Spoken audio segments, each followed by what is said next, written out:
गण गण गणात बोते, गण गण गणात बोते, गण गण गणात बोते, गण गण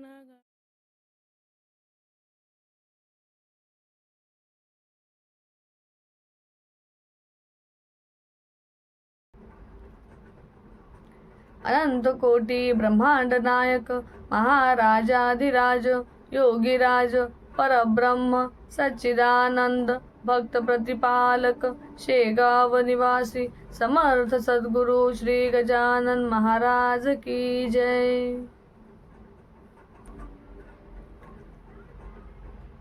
सर्व श्री भक्तांना माझा नमस्कार। तर श्री गजानन महाराज भक्तांची मांदी आई भाग 3 आपण आज बघणार आहोत। यामध्ये डोणगावचे गोविंद शास्त्री पिंपरकर यांच्याबद्दलची माहिती आपण आज बघणार आहोत। ही माहिती आपल्याकडे कुठून येते तर श्री दास भार्गवजी म्हणजेच दादाश्री हे एक ऋषितुल्य व्यक्तिमत्व आहे। दास भार्गवजी यांचे चरित्रकोश हे पुस्तक प्रकाशित झाले होते, परंतु काही वर्षानंतर त्याचे प्रकाशन बंद झाले आणि त्या पुस्तकातील माहिती ही किंवा ते पुस्तक ही लोकांपर्यंत पोहोचू शकले निदान त्या पुस्तकामध्ये दिलेली श्रींच्या भक्तांची माहिती लोकांपर्यंत म्हणजे इतर श्री भक्तांपर्यंत पोहोचावी अशी दादाश्रींची मनापासून इच्छा होती आणि त्यांची ती इच्छा पूर्ण करण्यासाठी गजानन महाराजांनी मला निवडले, त्याबद्दल मी महाराजांची अत्यंत आभारी आहे। तसेच दादाश्रींचे पण खूप खूप आभार। त्यांच्या परवानगीनेच आपण हे व्हिडिओ ही माहिती आपण आपल्या चॅनलवर प्रकाशित करत आहोत। तर बघूया आजची माहिती गोविंद शास्त्री पिंपरकर यांच्याबद्दल। गजानन विजय ग्रंथामध्ये अध्याय क्रमांक 19 यात गजानन महाराजांचे परमभक्त डोणगावचे गोविंद शास्त्री यांचा उल्लेख आला आहे। तर बघूया तो उल्लेख पुढील प्रमाणे। गोविंद शास्त्री डोणगावचे एक विद्वान होते साचे, ते बोलिले आपुल्या वाचे, सर्व लोकांस येणे रीती। त्यांच्या आवडत्या भक्तांसी ते दर्शन देतील निश्चयसी, तोपर्यंत प्राणासी मस्तकी धारण करतील। त्याची प्रचिती पहावया, नको कोठे लांब जाया, पहा लोणी ठेवूनिया, येवदा मस्तकी स्वामींच्या। लोणी ठेविता शिरावरी, ते पगळू लागले निर्धारी, जो तो त्याचे कौतुक करी, बल हे योग शास्त्राचे। तो प्रकार पाहता गोविंद शास्त्री झाला बोलता, एक दिवसाची काय कथा, हे राहतील वर्षभर। निसंशय अशा स्थितीत, परी हे करणे अनुचित।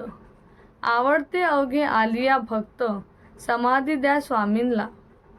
ते अवघ्यास मानवले, स्वामींपुढे आदरे भले, भजन त्यांनी मांडिले, हजार टाळ जमला हो।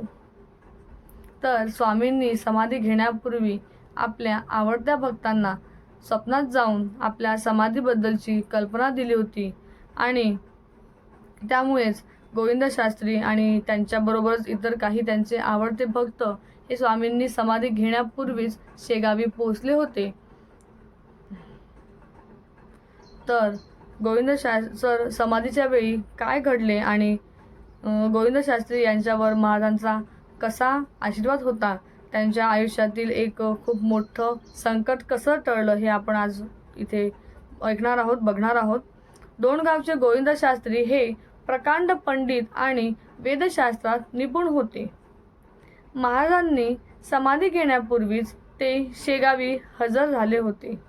त्यांनी गजानन महाराजांची समाधी ही संजीवन समाधी आहे याचे प्रमाण देऊन भक्तांवर उपकार केले आहेत।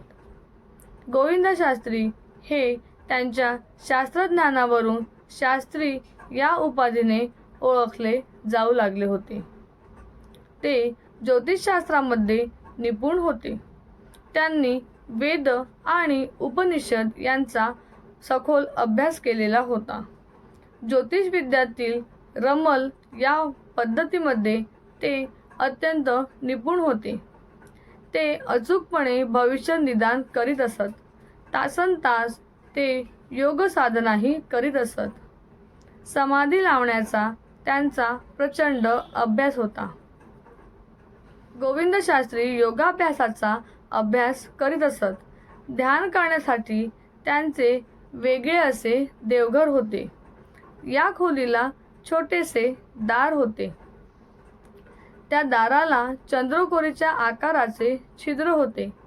ही दारावरची चंद्रकोर अशा प्रकारे केली होती की सूर्य उगवल्यावर त्याची किरणे त्या चंद्रकोरीच्या आकाराच्या क्षेत्रातून बरोबर देवघरात पडत. याच ठिकाणी ते योगाभ्यास करीत असत. त्यांची योग साधनेवर चांगली अशी पकड होती. महाराजांना समाधी घ्यायची होती तेव्हा त्यांनी काही अंतरंगातील भक्त आणि शिष्यांना तेथे खेचून आणले होते. या भक्तांमध्ये गोविंद शास्त्री यांचा प्रथम मान होता. महाराज हे महायोगी आहेत. समाधी घेतल्यानंतर काय करावे याचे ज्ञान फार कमी जणांना होते. त्यामुळे योगाभ्यास जाणणारा योगी पुरुष त्यावेळी तेथे उपस्थित असणे आवश्यक होते. ही समर्थ गजाननाचीच यंत्रणा असावी. गजानन महाराजांनी समाधी घेतल्यानंतर गोविंद शास्त्री यांनी लोणी आणावयास सांगितले. स्वामींच्या मस्तकावर लोणी ठेवताच ते विरघळू लागले. योगशास्त्राचे हे बल पाहून सर्वजण चकित झाले. महाराज आपल्याला सोडून गेले नाहीत याची प्रत्येक भक्ताला खात्री पटली. महाराज कितीही काळापर्यंत अशा स्थितीत राहू शकतात याची ग्वाही गोविंद शास्त्रींनी दिली. परंतु अशा स्थितीत त्यांना ठेवणे उचित नसून सर्व भक्त आले की स्वामींना समाधी द्या असे गोविंद शास्त्रींचे म्हणणे सर्व भक्तांना पटले. खरोखरच गोविंद शास्त्रींसारख्या भक्तांचे उपकार मानावे तेवढे कमीच. ते साधारण व्यक्ती नसून योगशास्त्रातील अधिकारी व्यक्ती होते. गोविंद शास्त्री आणि त्यांची पत्नी लक्ष्मीबाई यांची श्री गजानन महाराजांवर फार श्रद्धा होती.